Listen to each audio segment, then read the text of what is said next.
Namaskar, Yamuna and Sneha. Namaste. Yeah. So how are you guys? Exams are going on. A little stressed, but still fine. Same here. What about you, Yamuna? Yeah, same. Apart from the exam as well, rest is all good. Oh, great. So if we are in a comfortable stance, why not we start with the discussion? Yeah, sure. Literally, I'm waiting for it. Absolutely, same here. So as we know, as part of Gita Mahotsav titled Dialogue on Gita, we are here to have a conversation on Bhagavad Gita. So to start off, I would like to ask you something like Gita Jayanti. So, oh wait, before that, I wanted to ask you, have you both read Bhagavad Gita by any chance? Honestly, not the complete book, but yeah, yes, I did read a small part of the book. Anyway, I'm still learning it. Oh, that's nice. What about you, Sneha? Well, in my case, I haven't read the Gita much, but yes, I do have some ideas about the book. Hopefully. Okay, that's great. As Yamuna said, she has read Bhagavad Gita and Sneha has some idea about the book. There must be a reason that you choose to read or try to understand this book, right? So, is it because of some kind of spiritual inclination or just randomly you chose to? Well, in my case, it is not about spiritual inclination or something. What about you, Sneha? Well, same for me as well. In fact, I've heard about this book so much, I decided to just start off reading and to understand why this book is actually so popular. I try to, or rather, I'm still trying to answer the reason behind its popularity. Like, why is this book called a timeless literary work? Why is this still valid in this modern era? Oh, okay. Well, I can answer that. There is indeed a reason why Bhagavad Gita is called a timeless literary work. Even though it is composed and narrated in ancient times, Gita is not only relevant in the past but also in the modern times and will be in the future also. So, Gita talks about contemporary issues and provides us the solution for our everyday problems. Before we even read Gita, we need to know that it is not the science of a particular community. It is a universal science of the soul. And it is a science that compels us to embrace divinity and divine qualities. And as far as your question concerns as to why Gita is still apt and applicable in recent times, Gita addresses the modern youth's problems and issues such as how to achieve success in life, or controlling one's passion, learn to be an effective leader, discussion making, and so on. Yeah, indeed. But before we move forward, for the people who are listening to us and have no idea what Gita Jayanti is all about, let me tell you. The day on which the Gita was initiated is celebrated as the Gita Jayanti festival. Yes, and we all know that Bhagavad Gita is a part of a great Itihasa, Mahabharata. The name Bhagavad Gita itself means the divine song, or you could say the song of the divine, that is Bhagavan, Shri Krishna. This book represents an eternally relevant dialogue between a human representative, that is Arjuna, and the supreme being, none other than Shri Krishna. Shri Krishna. Yeah. Yeah, also, Gita is not a one sided monologue. In the Gita, Arjuna expresses many doubts, asks many questions, but what I like the fact that Krishna does not ever force him to accept the answers that he gives to him. He asks Arjuna to think about the answers and then fight for dharma. Yeah, absolutely. And Arjuna surrenders to Bhagavan Sri Krishna and he asks them with a genuine heart, and because he is faced with a very difficult situation in his life and he wants to know how he can make the right decision. Indeed, but let me ask you something. What do you know about Arjuna? Well, in my case, what I know about Arjuna is Arjuna was a divine being, the son of a god in Indra. In other words, he was not just an ordinary person. He was a person born with nice divine samskaras. He was one of the Pandavas who were free from the blemishes of the lower nature like lust, fear, anger, and jealousy. Yeah. Yes, you are right. Do you have anything to add on, Yamuna? Yeah. Well, I just know that Arjuna was a great warrior, and yeah, I agree with what Sneha said, that Arjuna was not an ordinary person, and he had many qualities that makes him stand out from others. Even though he was a divine being, there are still instances in Bhagavad Gita where we can learn from him, right? Yeah, during the Kurukshetra war, he was in a helpless situation. Just prior to the war, Arjuna was overcome with resistance, and he didn't want to fight, even though fighting was his nature as a warrior. And the war he was about to fight, it was a clear case of righteousness versus unrighteousness. That is, he was against his own family members, and he was so distressed about the consequences of the impending conflict that he laid down his bow. Absolutely. Imagine the circumstance where you're in against your own family members. Yeah, exactly. Oh, yes, Arjuna fell at Krishna's feet and wanted Krishna to clear his doubts. He completely surrendered himself to Bhagavan. Also, did you know what Krishna told Arjuna through the Gita was Brahma Vidya? Brahma Vidya, I haven't Um, heard about. Yes, I've heard it's probably a secret shastra and should be learned only from an acharya. Oh wow, never knew what Bhagavan Sri Krishna told Arjuna was something so valuable. Let me clear something up here. You know, Bhagwan Krishna didn't actually tell Gita to Arjuna, okay? Gita is a compilation of a conversation between Bhagwan and Arjuna. So, in essence, Krishna was only replying to Arjuna's questions. Oh really, I'll keep that in mind. Okay. Then let's talk about why Arjuna was the chosen one. Why didn't Bhagwan have this conversation with any others? Like, why not the other members of Pandavas, or why not Duryodhana or the whole Kauravas? Like, maybe with that Mahabharata, you could have been avoided, right? Yes, as far as I know, this is in fact a very common question that comes in all of our minds, right? Like, why won't they ask Duryodhana to not do such activities and understand between righteousness and unrighteousness? But you know what? Bhagwan Krishna did try to convince Duryodhana. There is an episode in Mahabharata stating that he went to persuade Duryodhan. Bhagwan Krishna tried to explain that what you're doing is not right. He tried to explain difference between adharma, or that is unrighteousness, and dharma. It is morally wrong of what you're doing, how you're treating the Pandavas. He tried to do that. Yes, also Duryodhana's reply is also pretty interesting. He said, "Don't tell me about dharma and adharma. I know what is right or wrong. Don't tell me that, because that is not my problem." And you know what my real problem is?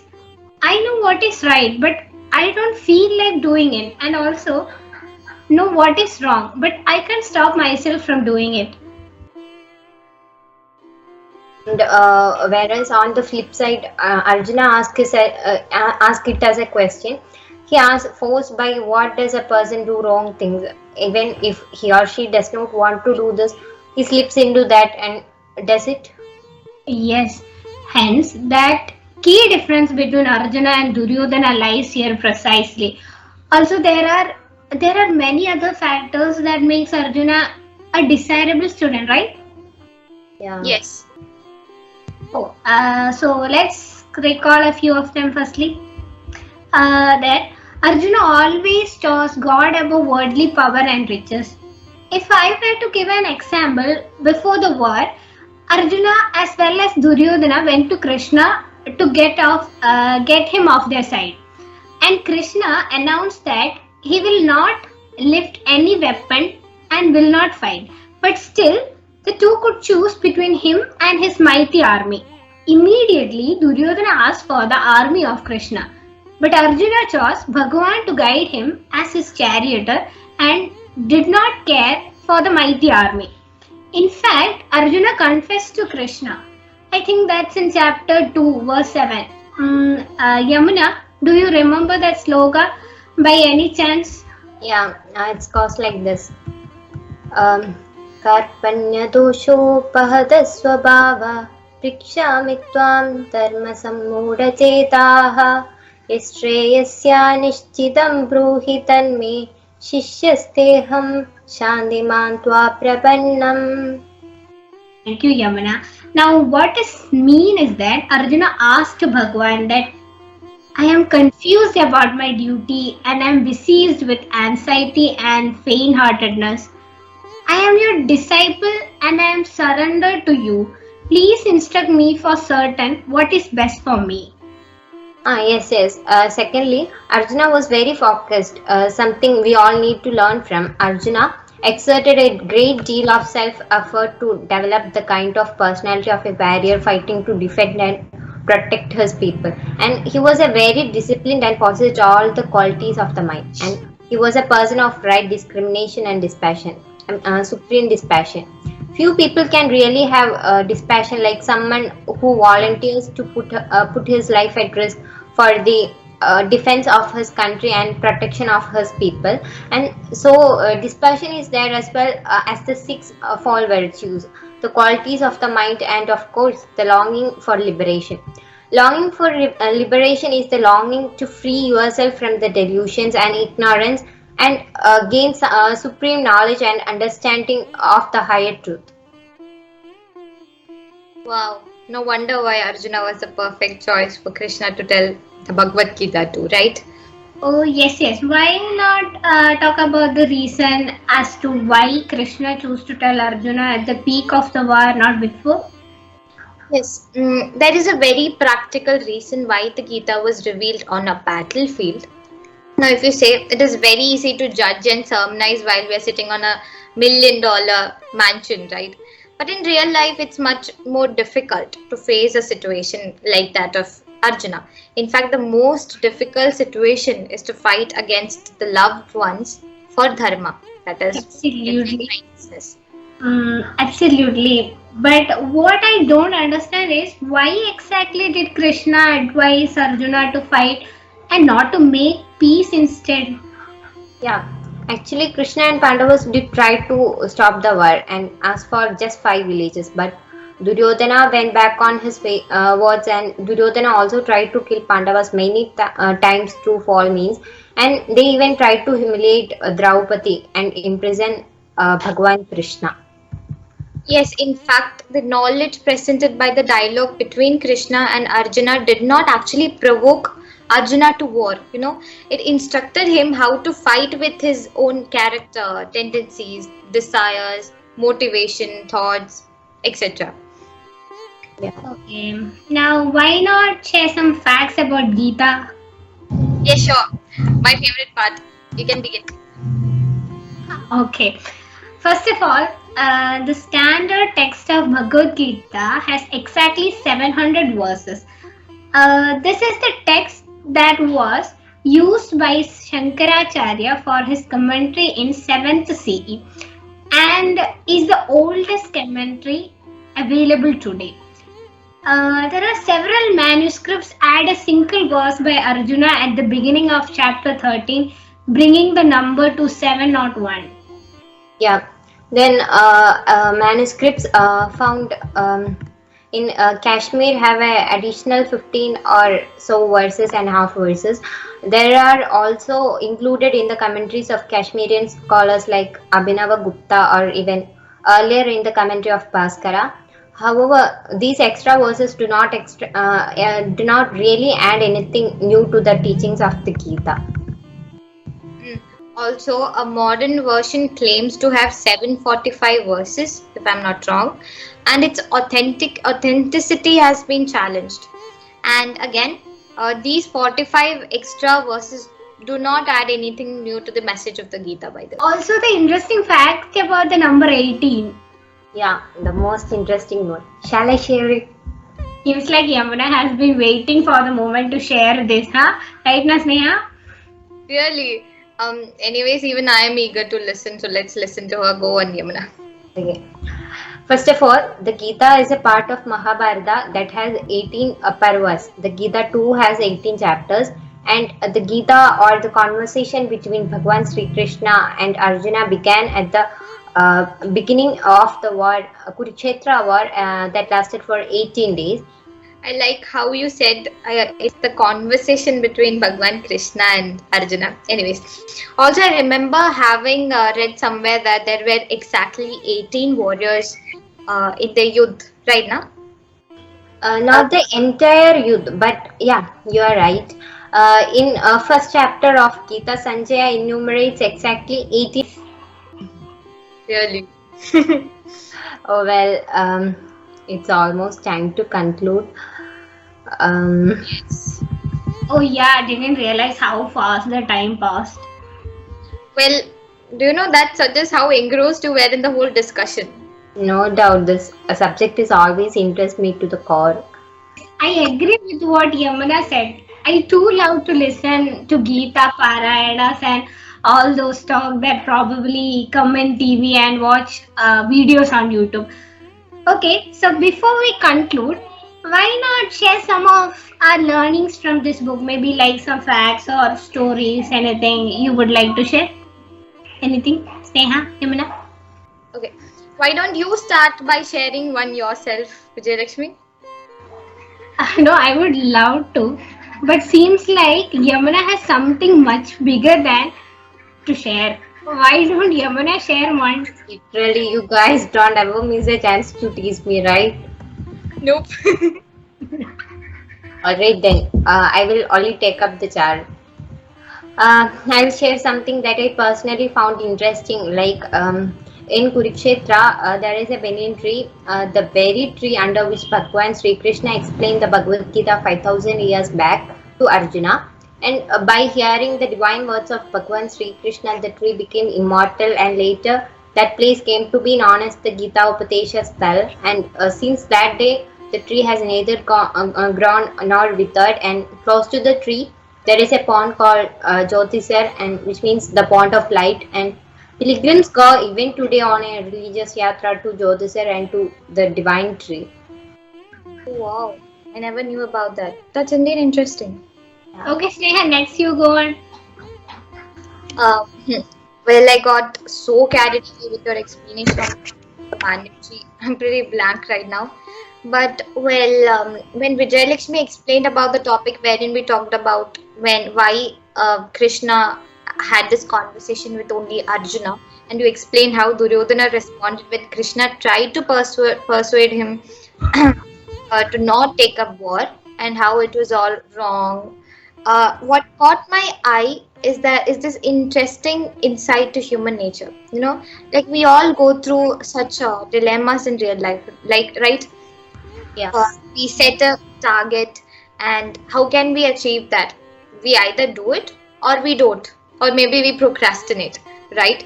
So this actually reminds me of a story, I think in around 1960s, if I'm not wrong, by a very well-known psychologist. His name is Walter Mischel. So he did an experiment around this subject. So the experiment was like, he took 4-year-old children, boys and girls. What he said was, here is a marshmallow. Marshmallow is a kind of an American sweet. When asked if you want a marshmallow, they said, yes, we do. Then they asked, 2 marshmallows? He said, yes, 2 means it's better, right? Yeah, of course. So, all right, you can have this marshmallow, but before that, I'll be out out of the room for like few minutes and come back. If you wait for me here and don't eat the marshmallow, once I come back, you can have 1 more. Okay, a bonus one. So you can eat it now if you want. If you eat it, it's all right. You'll get only 1. But if you don't and wait for me, not determining the exact time, maybe 10 minutes, 15 minutes. When I come back, you'll get 1 more. So the marshmallow is kept in front of the child, and the psychologist goes out of the room. And unknown to the child, it was all video recorded. You can actually find these recordings on YouTube. It's pretty interesting, funny, and cute at the same time because it's small children, right?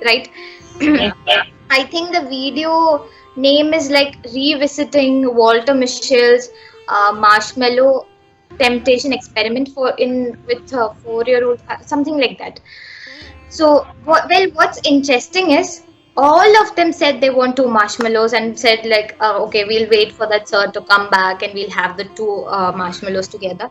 But interestingly, there were 2 types of groups. Like the people who indeed waited for the sir to come back and ate both the marshmallows. There were other few people who couldn't resist their temptation and ate the marshmallow right away. So the psychologist Walter divided the 2 groups into pen and paper, and 14 years later, he found these children, the same children, and what he found some amazing differences, like between the 2 groups actually. So he went and interviewed the children's parents, their friends, their teachers, and found that those children were able to control themselves. They said, well, we'll wait for the sir to come back, and had both the marshmallows. They were pretty much good in studies. Okay, they were pretty much good in studies. They were like oriented towards future. Like if they're given any particular thing, they'll think about it, replan, and do that thing. Okay, that's why they're oriented towards future. They could delay gratification, which we can understand by the experiment, and they pretty much scored well and was confident also. But when it comes to the other groups who could not succumb to the temptation and ate the marshmallow right away, what interest we can find that these people are oriented towards the present. Okay, so they are pretty much indecisive and impulsive. Like if they react very fast. Okay, so they couldn't resist temptation. They're pretty envious and jealous in nature, and they scored pretty significantly lower than the other groups. So it's amazing that it's a small thing. We think that I want to do this and do it, and the other person says I want to do this but I can't do it. Just this difference. So basically what he's trying to say is that crucial to success in life is the ability to delay gratification. I want something, for that I need to make the necessary sacrifices. So maybe I need to wait a little longer to get that extra marshmallow, the reward. So it all boils down to the area when people try to reach out, Duryodhana, as Vijayalakshmi said, to make peace. What he instantly replied is something, as you said, it's really interesting. Like I don't tell me about dharma and adharma, because that is not my problem. I know what is right and wrong, but my problem is I cannot stop myself from doing the wrong thing. Yeah. So sometimes we too, especially as teenagers, tend to say the same thing, right? Don't teach me anything. I know what is right and wrong. We tend to say this to our parents, teachers, whoever, friends. So I guess reading Gita would help us understand how we can control ourselves and go according to our dharma. Wow. I love how you took out a point what I said and recalled the story and connected them with, could come up with this point of understanding human nature. God, now you people have put pressure on me at the moment. I am not able to recollect anything specific. Oh, just share something that you know about now. Yeah, like it's already time to wind up, and you could making it pretty easy for us too. Yeah, I bet you were waiting to put that on me. Well, anyways, I'll do it. Now, as we have talked about some part of Gita, the Gita tells that the main thing is your intention, not your actual action. For example, Arjuna was trained as a warrior and grew up in that consciousness in school. He learned all the forms of martial arts. Isn't that good or bad? I think it's good. Okay. The answer depends on the motive behind it, how you relate to what you learn imparts, whether it is good or bad. If it helps you to evolve and grow, then it is a good thing. By the way, if you may be wondering what evolution and growth mean, these are basic concepts that is said to be clear in your mind. If you understand these things, you cannot be deluded. In the context of spirituality, if something helps you to grow, it means that it's helped you to subdue your lower nature of greed, selfishness, hearted jealousy, and envy while helping. Okay. And while helping you to cultivate the opposite qualities of love and compassion, while gaining focus and concentration, your action must be from your mind and not the body. The mind is everything, body is nothing. If you are at a temple, and it could be anything like temple, mosque, church, or even gurudwara, but you are thinking about your children, then actually you are not at home, not at that holy place. You are at home itself. So, to understand the Bhagavad Gita as a guide to enlightenment and perfection, study the life of Arjuna. Know the kind of personality, the state of mind, and the kind of qualities you must cultivate to develop in your life. And if you study high philosophy without knowing how to apply it, it will only serve to tell you more. There are some basic things on which we can reflect and meditate upon. Very well said. This was such a wonderful session, I must say. I mean, I had fun talking and sharing about this subject with you guys. Thank you, yaar. Same here. I would cherish this forever. Really. And oh yes, now I need to make sure to read the whole Gita and try to understand even more. Yes, I agree. I wish to have more such deeper conversation like this. I know. We could have that. I would be the first to join the meeting. Why not?